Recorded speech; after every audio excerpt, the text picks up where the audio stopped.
Good evening friends. இந்த ஆடியோவில் ஒரு சோஷியல் மெசேஜ், நம்ம இளைஞர்களுக்காக இந்த ஒரு ஆடியோவை நான் டெடிகேட் பண்ணுறேன்.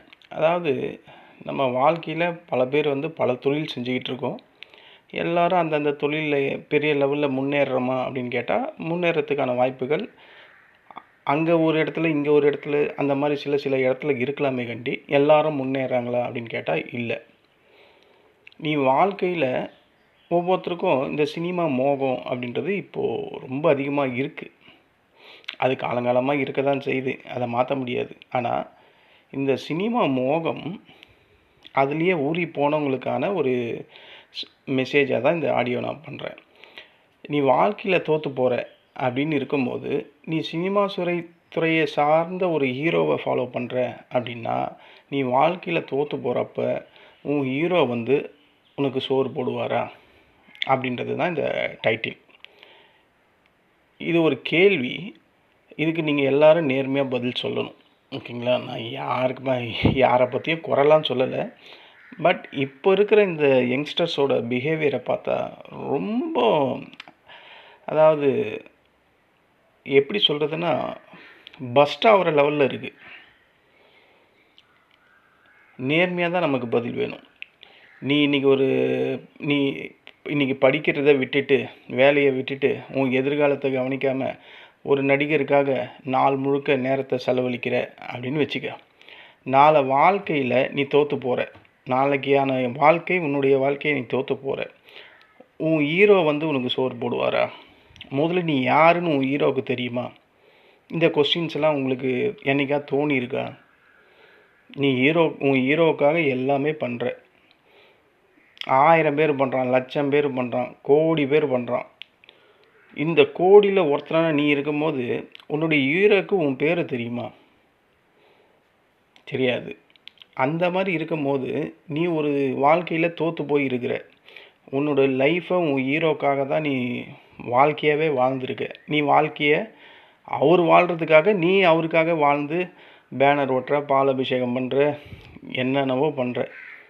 நீ இன்றைக்கான உன் லைஃப்பை சேவ் பண்ணுறதை விட்டுட்டு உன் ஹீரோவுக்காக நீ சேவ் பண்ணிக்கிட்டு இருக்க. நாளையில் உன் லைஃப் அப்படின்றது அங்கே ஜீரோ. நாளைக்கு நீ தோற்று போனால் உன் ஹீரோ உனக்கு சோறு போடுவாரா? நீ ஒரு தேர்வில் தோற்றுடுற. உதாரணமாக நீ ஒரு எக்ஸாம் எழுதுகிறப்பா, காலேஜ் படிக்கிற எல்லாருமே இப்போது சினிமா மோகத்தில் மூழ்கியிருக்கீங்க. நீங்கள் ஒரு எக்ஸாம் எழுதுறீங்க, தோற்றுடுறீங்க, எக்ஸாம் ஃபெயில் ஆகிடுங்க. உங்களுக்கு பதில் உங்கள் ஹீரோ தேர்வு எழுதுவாரா? எக்ஸாம் எழுதுவாரா? இல்லை நீ ஒரு பெரிய கடனில் மாட்டிக்கிட்டு இருக்க, அந்த உன் கடனை அடைக்க உன் ஹீரோ உன் கடனை அடைப்பாரா? உன் பெற்றோர்கள் சதா கண்ணீர் விட்டுக்கிட்டே இருக்காங்க, என் பையன் இப்படி சினிமா மோகத்தில் போய் மாட்டிக்கிட்டு அவஸ்தைப்படுறானே, அவங்க கண்ணீரை தொடக்க உன் ஹீரோ வருவாரா? இந்த 3 ஆப்ஷன் தான் இளைஞர்களுக்கு இப்போ இருக்கக்கூடியது. வருவாரா இல்லையா? நியாயமான பதில் வேணும். அதில் 100% வரமாட்டார் அப்படின்றது தான் உண்மை. ஏன்னா அவங்களுக்கு அவங்களுடைய வாழ்க்கை இருக்குது, அவங்களுக்குன்னு ஒரு குடும்பம் இருக்குது, அவங்களுக்குன்னு ஒரு எதிர்காலம் இருக்குது. ஆனால் நீ ரசிகனாக இருக்க. உன்னுடைய வாழ்க்கையை மறந்து இன்னொருத்தர வாழ்க்கைக்காக நீ கொண்டாடிக்கிட்டு இருக்க. இன்றைக்கி உன்னுடைய வாழ்க்கை அங்கே டோட்டலாக ஜீரோ ஆகிட்டுருக்கு. அதை நீ மறந்துட்டு வேறு ஒருத்தரோட வாழ்க்கைக்காக நீ ஆடி பாடி கொண்டாடி சந்தோஷமாக இருக்கிற. ஒரு நடிகர் படம் வெற்றி பெற்றால் அவருடைய வங்கி கணக்கில் பெரிய பணம் சேரும். ஓகேவா?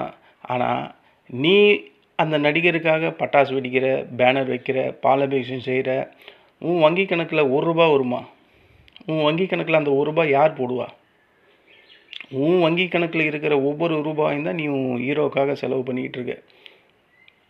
ஏன் இதெல்லாம் உங்களுக்கு தோண மாட்டுது? உங்கள் வங்கி கணக்கில் என் ஹீரோவுக்காக நான் இவ்வளோ பண்ணுறேன், பட்டாசு வெடிக்கிறேன், பேனர் வைக்கிறேன், பாலாபிஷேகம் பண்ணுறேன், நோன்பு இருக்கிறேன், முட்டிக்கால் போட்டு கோயில் மலை மாலை வரேன், நடைபாதையாக வரேன், எல்லாம் வேண்டுற. இதனால் இப்படி நீ பண்ணுற உனக்கு இந்த மாதிரி பண்ணுற ஒரு விஷயம் உன் ஹீரோவுக்கு இது மாதிரி தெரியுமா? எத்தனை ஹீரோவுக்கு அவங்களோட ரசிகர்கள் பேர் தெரியும்? வாய்ப்புகளே இல்லை. சைக்காலஜி பிரகாரம் பார்த்தா எந்த ஒரு ஹீரோவும் அவ்வளோ பேரையும் ஞாபகம் வச்சுக்க முடியாது. கரெக்ட் தானே நான் சொல்கிறது? அப்போது உங்கள் வங்கி கணக்கில் ₹1 வரணும்னா யார் சம்பாதிக்கணும்? நீங்கள் தான் சம்பாதிக்கணும். இல்லைனா உங்கள் அப்பா அம்மா சம்பாதிச்சு கொடுக்கணும். உன் ஹீரோ வந்தோ நீ சார்ந்திருக்க ரசிகர்களோ நடிகர்களோ யாரும் வந்து ₹1 போட மாட்டாங்க. நீ தான் கொடுக்கணும் அவங்களுக்கு. உன் வாழ்க்கையை ஒரு அங்குலம் நீ முன்னேற்றணும்னா அதுக்கு அயராது பாடுபடுற நீ மட்டும்தான் உழைச்சா மட்டும்தான் உனக்கான அந்த ₹1 கூட கிடைக்கும். கசப்பான உண்மை என்ன தெரியுமா? நீ உன் ஹீரோவை நினச்சி தூங்காமல் இருக்கிற ஒவ்வொரு ராத்திரியும் உன் ஹீரோ அங்கே ஏசி ரூமில் நிம்மதியாக தூங்கிட்டு இருப்பார். நீ அவருக்காக சண்டை போடுவ ரோட்டில். ஆனால் நீ சண்டை போடுறது அவருக்காக தான் அப்படின்னு அவருக்கு தெரியுமா அந்த வழியாக போகும்போது? ஸோ உன்னுடைய நேரத்தை நீ பெரிய லெவலில் வீணடிச்சுக்கிட்டே இருக்க. நீ அவருக்கான நேரத்தை வீணடிக்கும்போது உன்னுடைய பொன்னான நேரம் இங்கே பாழாகுது. ஒன்றும் இல்லைங்க, நீங்கள் இப்போ கை கால் அடிபட்டு வீட்டில் இருக்கீங்க. உங்கள் பெற்றோர்களுக்கு சாப்பாடு இல்லை இதர வேலைகள்லாம் செய்யணும். உங்கள் ஹீரோ வந்து செய்வாரா? இல்லை உங்கள் வெற்றிக்காக ஹீரோ வந்து ஏதாவது வேலை செய்வாரா? ஏன்னா அவரோட வாழ்க்கையை அவர் வாழணும். அவங்களுக்குன்னு ஒரு குறிக்கோள் இருக்குது, அவங்களுக்குன்னு ஒரு குடும்பம் இருக்குது. அதுக்காக அவங்க வாழ்ந்துக்கிட்டு இருக்காங்க. அவங்களுக்கு ஒரு பெரிய கனவு இருக்குது, லட்சியம் இருக்குது, அதை நோக்கி போயிட்டுருக்காங்க. ஆனால் நம்ம அப்படியா இருக்கோம்? நீ உன் வாழ்க்கையை வாழாமல் உன் ஹீரோ பின்னாடி சுற்றிக்கிட்டு இருக்க. நாளைக்கு உன் வாழ்க்கை என்ன ஆகும் அப்படின்ற அந்த நினைப்பு உங்ககிட்ட சுத்தமாகவே இல்லை. நீ ஏன் உன் வாழ்க்கையை வாழ மறுக்கிற அப்படின்றது தான் இங்கே கேள்வி. நம்ம அப்பா அம்மா எல்லாருமே நம்மளை ஹீரோவாக பார்க்க நினைக்கிறாங்க வாழ்க்கையில். ஆனால் நம்ம என்ன பண்ணுறோம்? வேற ஒருத்தரை ஹீரோவாக பார்த்துக்கிட்டே இருக்கோம். நம்ம எப்போ ஹீரோ ஆக போகிறோம்? பதில் இல்லை. திரையில் ஹீரோவாக நடிப்பது பெரிய விஷயமே கிடையாது. 100 டேக்கு, 50 டேக்கு, 20 டேக்கு, 10 டேக்கு, எவ்வளோ டேக் வேணால் எடுக்கலாம். ஒரு பர்ஃபெக்டான டேக் வரும்போது தான் அதை எடுப்பாங்க. ஸோ வீட்டில் நம்ம பெற்றோரோட சுமையை குறைக்கக்கூடியது யார்? பசங்க தான். அப்போ அந்த பெற்றோர் யாரை ஹீரோவாக பார்ப்பாங்க? பசங்களை தான் பார்ப்பாங்க. குடும்பத்தை காப்பாற்றுறவன் தான் ரியலான ஹீரோ. வீட்டில் இருக்க பெற்றோரின் சுமையை குறைக்கிறவன் தான் ரியலான ஹீரோ. தோல்விக்காக அந்த தோல்வி வருது, அதை வெற்றியாக மாற்றக்கூடியவன் தான் ஹீரோ. உன் கனவை நாளைக்கு நினைவாக்குறவன் தான் ரியல் ஹீரோ. ஒரு நாள் உன் வயசு இப்போ 25, 30 இருக்குன்னா 40, 45 வரும். உன் பெற்றோரெல்லாம் ஏஜ் ஆகிடுவாங்க, நீயும் வயசாகிடுவ. நாளைக்கு உன்னுடைய பசங்க வந்து கேட்கும், நீ வாழ்க்கையில் என்ன தான் பண்ண, நீ உனக்காக வாழ்க்கையை வாழலையா அப்படின்னு ஒரு கேள்வி வரும். அந்த கேள்விக்கு உங்களால் பதில் சொல்லவே முடியாது. கரெக்டாக நான் சொல்கிறது? உன் வாழ்க்கைக்காக நீ என்ன பண்ணேன்னு உன் பொண்ணே கேட்கும், இல்லை உன் பையனே கேட்பான். நீ மற்றவனுக்காக வாழ்ந்துவிட்டு இப்போ ஏன் தாலி இறக்குறியே அப்படின்னு தான் கேட்பாங்க இப்போ இருக்கிற பசங்க. அந்த நேரத்தில் அந்த நீங்கள் சொல்கிறீங்க பார்த்தீங்களா, என்னுடைய ஹீரோ, அப்போ வந்து நான் இந்த நடிகருக்கு ஹீரோவாக இருந்தேன் அப்படின்னு பதில் சொன்னால் உன்னுடைய பசங்க என்ன கேள்வி கேட்பாங்க? அப்போ உன்னை இந்த இடத்துல காப்பாற்றக்கூடியது யார்? உன் ஹீரோவா? உனக்கே 25, 30 வயசு இருக்கும்போது உனக்கு 40, 50 ஆகும்போது உன் ஹீரோ இருப்பாரோ இருக்க மாட்டாரோ? So my dear friends, my youngsters, உன்னுடைய உழைப்பு தான் இங்கே முக்கியம். உன் உழைப்பு தான் உன்னை காப்பாற்றும். உன் திறமை தான் உன்னை காப்பாற்றும். உன் சாதனை தான் உன்னை காப்பாற்றும். அதனால் நான் இதெல்லாம் தப்புன்னெலாம் சொல்ல. ஒரு நடிக்கிறாங்க, அவங்க நடிகர்களை நீங்கள் ரசிக்கிறீங்க, அதில் தப்பு கிடையாது. அவங்களோட கலைக்கு மரியாதை கொடுக்குறீங்க, தப்பு கிடையாது. ஆனால் உங்கள் வாழ்க்கையை அவங்கக்கிட்ட ஒப்படைக்காதீங்க அப்படின்னு தான் சொல்கிறேன். நீ அவருடைய நடிப்புக்கு உண்மையாக இரு, அது தப்பே கிடையாது. ஆனால் நீ அடிமையாகிடாது. அந்த சினிமா அப்படின்றது அந்த 3 மணி நேரம் அந்த திரையரங்கு உள்ளே மட்டும்தான். வெளியே வந்தால் உங்கள் லைஃப் வேறு. ஸோ அதை ஒரு பொழுதுபோக்காக மட்டும் பாரு அப்படின்னு தான் நான் சொல்கிறேன். நீ வாழ்க்கையில் தோற்று போனால் உன் ஹீரோ வந்து உனக்கு சோறு போடுவாரா போட மாட்டாரா? இதுக்கு பதில் வேணும். எத்தனை பேருக்கு என் ரசிகர்கள்லாம் வெயிலில் இருக்காங்க, என் ரசிகர்களுக்கெல்லாம் டிக்கெட்டே கிடைக்க மாட்டுது, என் ரசிகர்கள்லாம் ரொம்ப கஷ்டப்படுறாங்க, என் ரசிகர்கள் யாருமே வேலையில் இல்லை, என் ரசிகர்கள் அப்பா அம்மா எல்லாம் கஷ்டப்படுறாங்க, சோறு இல்லாமல் இருக்காங்க. எத்தனை ஹீரோ வந்து இதெல்லாம் பண்ணியிருக்காங்க?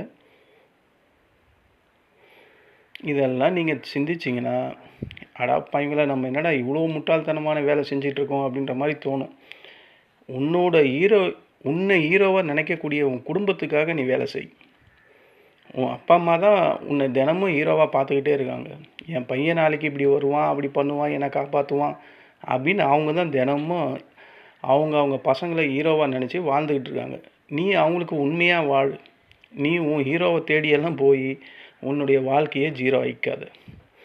இதுதான் நான் இந்த ஆடியோவில் சொல்ல வந்தது. உங்களோட வாழ்க்கையில் ரியல் ஹீரோ யார் அப்படின்றத நீங்கள் என்றைக்காவது யோசிச்சுருக்கீங்களா?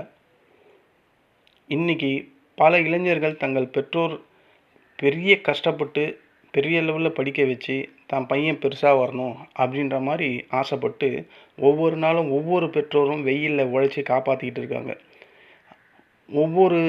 ஒவ்வொரு பேரண்ட்ஸும் தானே நம்மளோட ஹீரோவாக நம்ம நினைக்கணும்.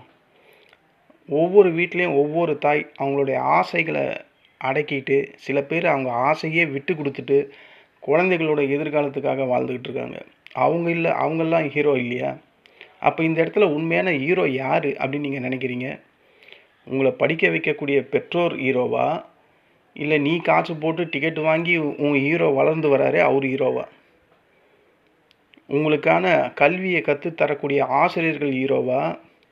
சிகரெட் எப்படி பிடிக்கணும், ஆல்கஹால் எப்படி குடிக்கணும்னு சொல்லித்தர உங்களோட ஹீரோ ரியல் ஹீரோவா? உங்கள் வாழ்க்கையை உயர்த்துவதற்காக நீங்கள் செய்யும் உழைப்பு தான் உண்மையான ஹீரோயிசம். அதை நீங்கள் உணரணும். உன் வாழ்க்கை நல்லா இருக்கணும்னா நீ உனக்காக உழைக்கணும், உன்னை நீ உயர்த்தணும். அந்த மாதிரி உயர்த்தக்கூடிய உழைப்பு தான் உண்மையான ஹீரோயிசம். சினிமாவை பாருங்கள், தப்பு கிடையாது. அதை ரசிங்க, தப்பு கிடையாது. கைத்தட்டுங்க, விசிலடிங்க, சிரியுங்க, அழுங்க, என்ன வேணால் பண்ணுங்கள். ஆனால் படம் முடிஞ்சது வீட்டுக்கு வரும்போது உங்கள் வாழ்க்கை சினிமா மாதிரி இருக்க போகிறது கிடையாது. உங்கள் வாழ்க்கை டோட்டலாக அங்கேருந்து திரும்ப போகுது.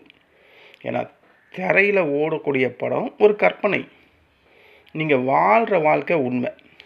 ஒரு நாள் நீங்கள் வெற்றி பெற்றால் மட்டும்தான் இந்த உலகம் உங்களை பற்றி பேசும். உன்னுடைய ஹீரோ பேசுவாரான்லாம் தெரியாது, உலகம் பேசும். நீ உன் ஹீரோவை பற்றி ஒவ்வொரு படத்தை பற்றி பேசிக்கிட்டே இருக்க, உன்னை பற்றி மற்றவங்க எப்போ பேசுறது? அதுக்கான வேலையை நீ எப்போ பண்ண போகிற அப்படின்ற கேள்வியை திங்க் பண்ணுங்கள். உங்கள் வாழ்க்கைக்காக உங்களோட உழைப்புக்காக நீங்கள் டெய்லியும் உழைங்க. சினிமாவை பொழுதுபாக்காக மட்டும் வச்சுக்கிங்க. வாழ்க்கையை ஈஸியாலாம் நினைக்காதீங்க. வாழ்க்கையில் உயரம் போகிறதுன்றது ஒரு இலக்காக வச்சுக்கிட்டிங்கன்னா உங்கள் வாழ்க்கை பெரிய லெவலில் முன்னேறி போகும். சினிமா ஒரு பொழுதுபோக்கு. அதை வாழ்க்கை மாதிரி நீங்கள் நினச்சிங்கன்னா உங்கள் வாழ்க்கையே பொழுதுபோக்காக மாறிடும். இதுதான் இப்போ இருக்கக்கூடிய யங்ஸ்டர்ஸ்க்கும் சினிமா மோகத்தால் பாதிக்கப்பட்டிருக்க என்னுடைய ஃப்ரெண்ட்ஸுங்களுக்கும் நான் சொல்லக்கூடியது. இதில் நான் யாரையுமே காயப்படுத்துறதுக்காகலாம் எதுவுமே சொல்லலை. போகிற போக்க பார்த்தா மனசு ரொம்ப கஷ்டப்படுது. சரி, அதை நம்ம கன்வே பண்ணுவோம் அப்படின்றதுக்காக தான் இந்த ஆடியோ உங்களுக்கு பிடிச்சிருந்தா ரொம்ப மகிழ்ச்சி. நன்றி, வணக்கம்.